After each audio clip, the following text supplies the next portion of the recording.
Le 12 décembre 1848, la totalité du 11e convoi arrive sur l'emplacement prévu pour créer Mondovi.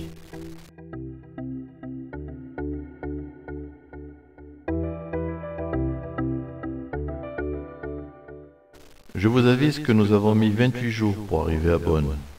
Et nous en sommes à 8 lieues, et ça ne fait qu'une seule plaine et une terre comme on n'en voit pas de pareil en France.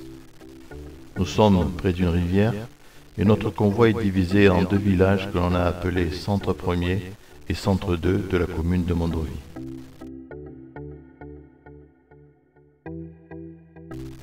Ce morceau de terre, au bout de la plaine de Bonn, a pour nom Koudia Mena. Koudia, en arabe, signifie colline. Le pays qui depuis longtemps et peut-être jamais n'avait été habité est très abondant en gibier. Un sanglier s'y vend 3 francs. Les forêts qui s'étendent devant nos habitations ne sont peuplées que de lauriers roses, si difficiles à élever chez nous, de cactus roses ou figuiers de Barbarie, d'oliviers, d'orangers. À cette heure, sur les arbres, il y a plus de fruits que de feuilles.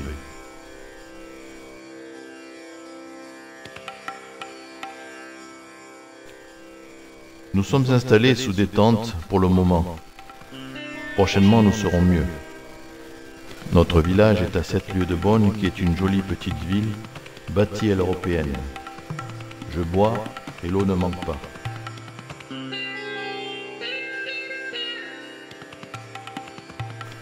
Nous sommes logés dans des baraques, les célibataires ensemble, 10 à la chambrée et faisant la cuisine chacun leur tour. Un peu plus tard, on nous bâtira des maisons. En attendant, nous sommes protégés par le bataillon du 43e de ligne qui nous fournit le bois. Pour protéger le centre, une tranchée a été creusée tout autour de l'emplacement prévu.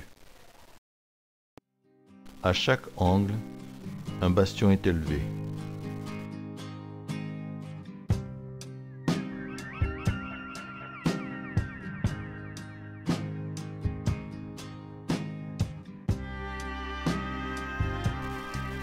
Quatre portes permettront l'entrée dans le périmètre du village.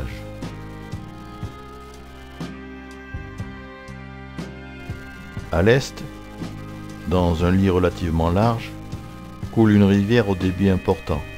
Il s'agit de l'Oued Saïbouz, que l'on nommera plus tard Sebouze.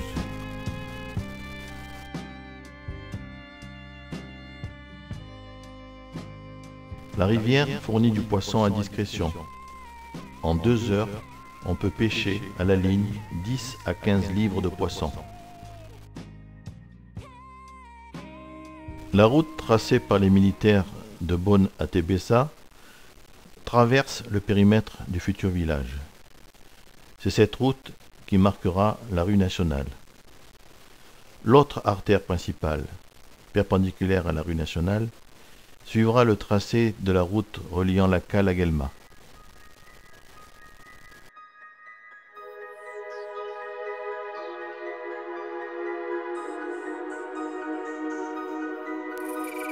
Nous avons reçu 2 hectares de terre et une truie pleine. Je suis en train de lui bâtir une cabane avec des pierres que je trouve dans les montagnes, avec le bois des ravins qu'on est obligé d'aller chercher un peu plus loin. Mais on n'y va pas seul. J'ai beaucoup d'ouvrages à défricher mes 2 hectares, parce qu'il y a une foule de palmiers, des souches de chêne et des épines. Toutes les herbes ont des racines effrayantes, d'1 mètre de profondeur. Aux violents orages du début de l'hiver, succède le temps incertain du mois de mars, avec ses éclaircies, ses giboulées. Puis, les Parisiens découvrent les journées à la chaleur torride, qui annoncent le premier été qu'ils auront à passer en terre d'Afrique.